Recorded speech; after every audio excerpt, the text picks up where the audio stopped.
This is the elevator. It's some building on the new College of Florida campus in Sarasota, Florida.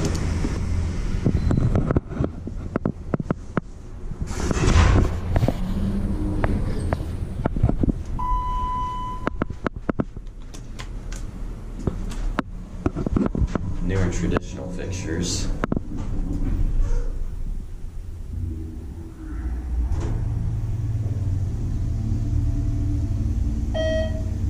Grocery peep.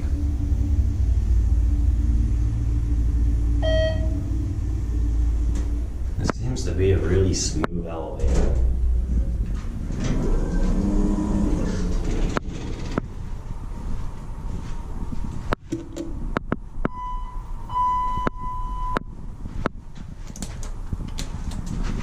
£3,500 capacity. Here's your cab view.